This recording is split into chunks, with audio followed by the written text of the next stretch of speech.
Ah merde, j'ai enlevé mes boucles d'oreilles. C'est pas grave.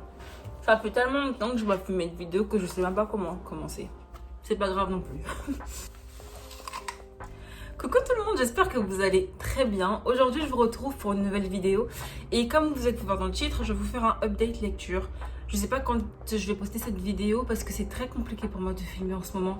Avec l'école, c'est hyper compliqué. J'ai pas trop le temps de filmer. Enfin, si j'ai le temps, mais je procrastine énormément. Et du coup, j'ai pas la foi de filmer des vidéos et encore moins de les monter. Mais là, j'ai un petit élan d'énergie. Je vous retrouve pour un update lecture. Donc c'est tous les livres que j'ai lus depuis début octobre. Jusque maintenant, nous sommes le 19 novembre, je crois. C'est parti. Du coup, j'ai 1, 2, 3, 4, 5, 6, 7, 8.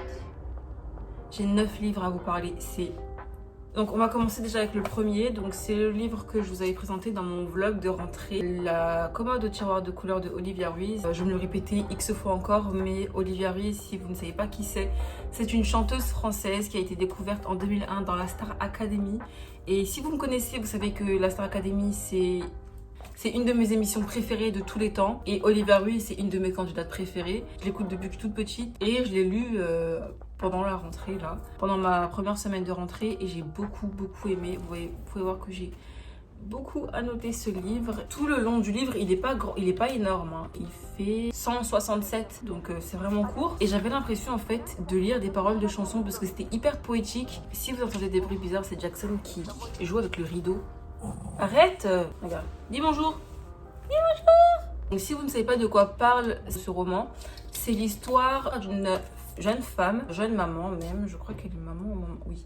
C'est l'histoire d'une jeune maman qui, à la mort de sa grand-mère, qu'on surnomme Abuela, ça veut dire grand-mère en espagnol, je crois. J'ai jamais fait espagnol de ma vie, je sais pas parler espagnol, donc si vous parlez espagnol ou si vous avez fait espagnol ou si vous savez, dites-le moi si abuela ça veut dire grand-mère ou pas.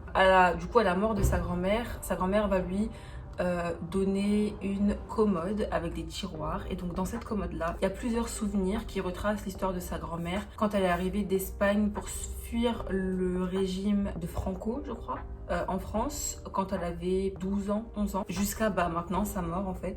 Et du coup, à chaque fois qu'elle va ouvrir un tiroir, ça va rappeler un souvenir qui va rappeler du coup une histoire. Et donc voilà, c'est un récit rétrospectif et initiatique, j'ai l'impression. J'ai vraiment trop aimé. Je vais vous lire quelques petites citations que j'ai beaucoup aimées.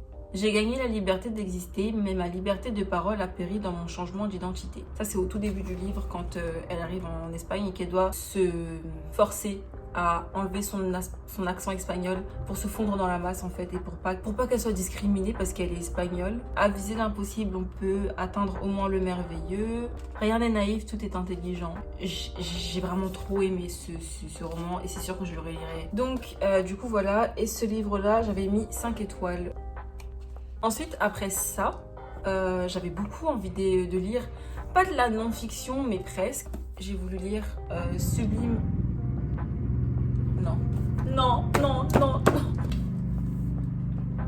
J'espère que ça dérange pas trop, mais je peux pas faire autrement parce qu'après je dois réviser, j'en ai marre. Ça m'énerve vraiment beaucoup, genre. Enfin bref, du coup, j'ai lu Sublime Royaume de Yaa Gyasi. C'est un livre que j'avais beaucoup envie de lire et je l'ai eu, je crois, pour 1€ et quelques sur Vinted, donc comment vous dire que je l'ai acheté directement. Et du coup, je l'ai lu et je l'ai acheté, je l'ai reçu et je l'ai lu, je crois, 2 semaines plus tard. C'est l'histoire de Gifty, c'est une petite fille d'origine ghanéenne qui habite aux États-Unis avec ses parents, qui eux sont nés au Ghana et du coup ont migré aux États-Unis pour avoir une vie meilleure et offrir un meilleur avenir pour leurs enfants. Du coup, ça raconte l'histoire de cette petite fille qui va plus tard devenir une jeune femme à travers le roman. On apprend que plus tard, elle est scientifique, elle travaille dans un laboratoire où elle teste des médicaments sur l'addiction chez les hommes, sur les rats. Bon, ça, passons ce truc un peu glauque que je ne cautionne pas, mais outre ça, c'est l'histoire de cette jeune fille et de sa maman qu'on va apprendre plus tard, c'est pas vraiment un spoil. Sa maman est dépressive, on va du coup au fur et à mesure du récit apprendre pourquoi ça fait des flashbacks dans le passé et puis ensuite dans le présent et puis ensuite dans le passé et puis ensuite dans le présent. Le truc en fait que j'ai beaucoup aimé avec ce livre, c'est que déjà elle est d'origine ghanéenne et moi je suis d'origine ivoirienne, c'est 2 pays frontaliers qui sont très proches. Il y a beaucoup de similitudes en fait avec des choses qui se passent actuellement dans ma vie ou qui se sont passées quand j'étais plus jeune. et des trucs auxquels j'ai relate, mais à fond. Donc voilà, je dirais que si vous avez aimé ce livre-là, lisez celui-ci. Si vous avez aimé ce livre-ci, lisez celui-là.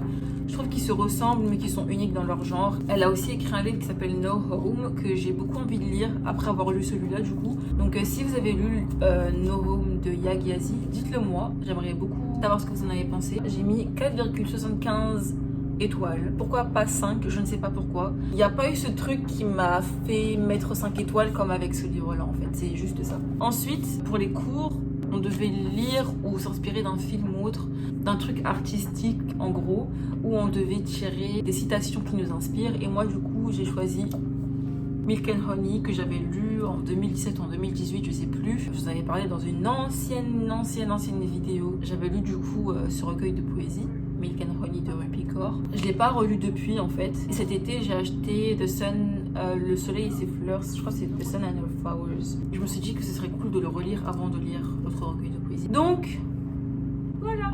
J'ai fait un code couleur, chose que je fais jamais quand j'annote mes livres. Moi, je mets vraiment les stickers comme ça. Et là, le jaune, c'est quand c'était magnifiquement bien écrit. Ça me touche aussi bien que mal. Et ensuite, le bleu, c'est je relate à ces phrases, à ce poème. Bref, du coup, voilà. Et c'était plutôt cool. Ensuite, j'ai lu en e-book Love, Simon. C'était un livre, enfin c'était un film que je voulais voir, que je n'ai jamais vu, comme la plupart des films que je veux voir et que je regarde jamais. Du coup, je me suis dit que j'allais lire d'abord le livre, je sais pas quand dans ma vie, avant de regarder le film, et du coup c'est ce que j'ai fait. Donc si vous savez pas de quoi parle Love, Simon, c'est l'histoire de Simon qui est un adolescent américain et qui est gay. Personne ne le sait en fait. Un jour, il va sympathiser avec une personne à qui il va se confier en fait, chose qu'il ne fait pas, même pas à ses parents, alors que ses parents sont très ouverts d'esprit, ils sont très proches. Et un jour, son secret va être dévoilé à tout le lycée, donc tout le lycée va apprendre qu'il est gay en fait. J'essaie de faire un raccourci assez compréhensible. J'ai sauté quelques petites étapes pour pas trop vous spoiler. C'est l'histoire d'un lycéen qui a été contraint et forcé de faire son coming out alors qu'il ne le voulait pas et qu'il ne le sentait pas. Et je trouve que c'est hyper intéressant parce qu'il y a encore beaucoup de personnes qui comprennent pas à quel point c'est important pour les personnes de la communauté LGBTQ+, de choisir quand, comment, à qui et où elles veulent faire leur coming out si elles se sentent de le faire. Et du coup, voilà.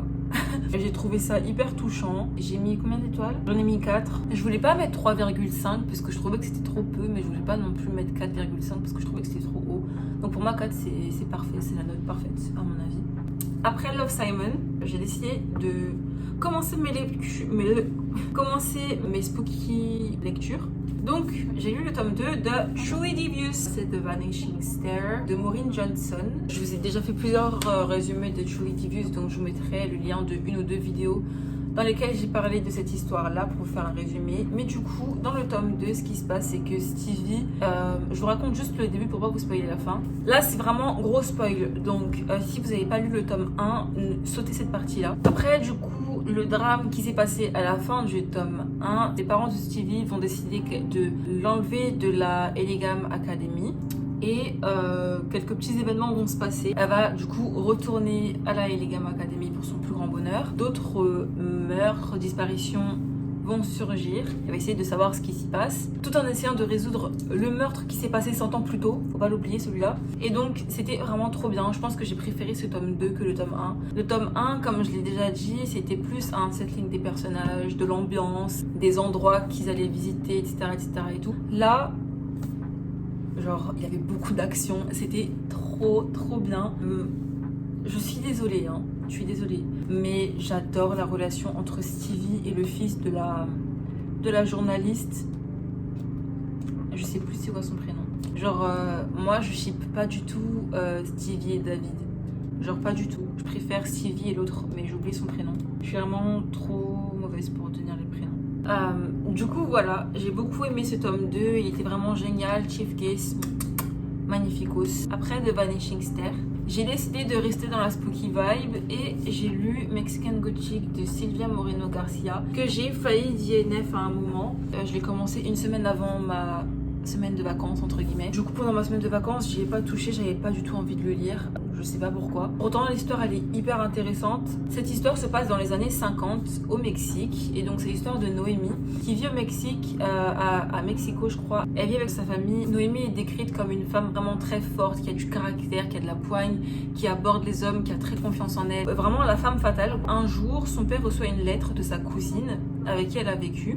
Et donc sa cousine, elle, est mariée à un homme et ils vivent dans un coin reculé du Mexique en fait. Et donc dans cette lettre-là, le père de Noémie s'inquiète pour sa nièce car dans la lettre en fait, il y a des choses qui lui font penser qu'elle est en danger et donc il envoie Noémie pour essayer de ramener sa cousine à la maison parce que si lui il y va, ça va être la pagaille en fait. Et donc du coup Noémie en se rendant à Pie Place, c'est un manoir, Noémie va faire plus ample connaissance avec la famille du mari de sa cousine et il va se passer des choses étranges dans ce manoir en fait. La nuit, les choses bougent, en bref, c'est supposé faire peur.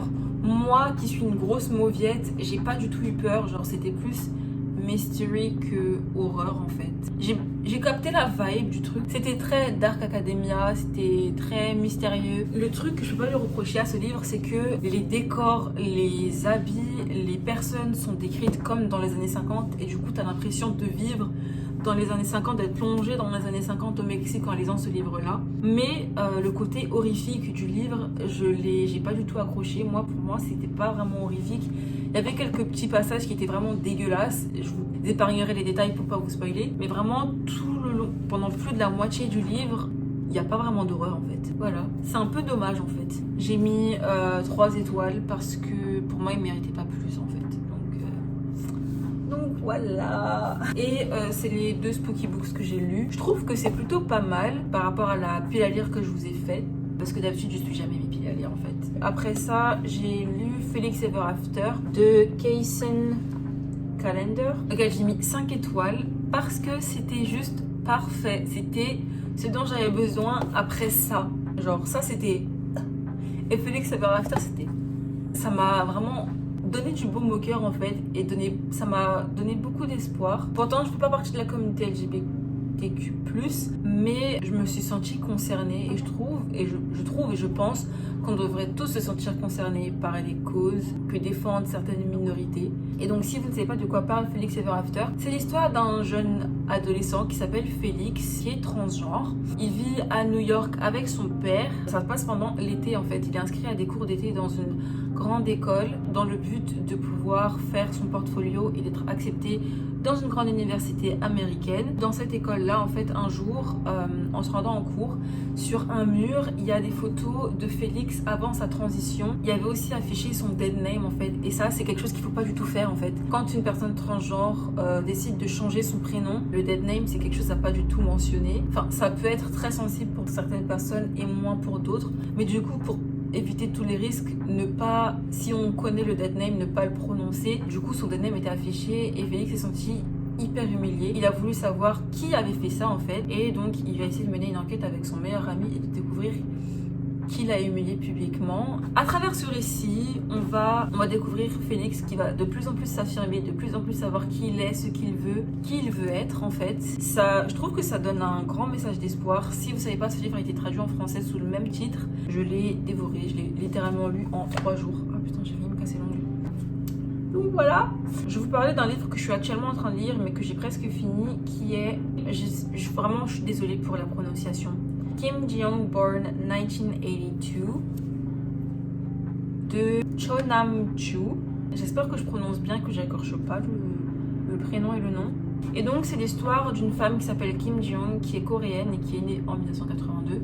Ça retrace sa vie de quand elle est née jusqu'à 2016. Ça raconte aussi la société dans laquelle les femmes coréennes, les millennials, je connais pas le terme en français, ont grandi et ont vécu et du coup se sont construits en fait. La société patriarcale qui était et qu'est la Corée du Sud. Bref, j'ai pas fini de le lire, du coup je pourrais pas vous donner un avis bien pensé. J'essaierai de vous donner un avis bien pensé, bien construit dans mon prochain update lecture, mais je voulais juste mentionner ce livre-là parce que je l'aime beaucoup. Donc voilà. C'est tout pour les livres que j'ai lus. J'espère que cette vidéo vous aura plu. Si c'est le cas, n'hésitez pas à mettre un pouce en l'air, à vous abonner à ma chaîne, à me suivre sur les réseaux sociaux. Le lien est dans la barre d'infos. Et je vous fais plein de gros bisous et je vous dis à la prochaine.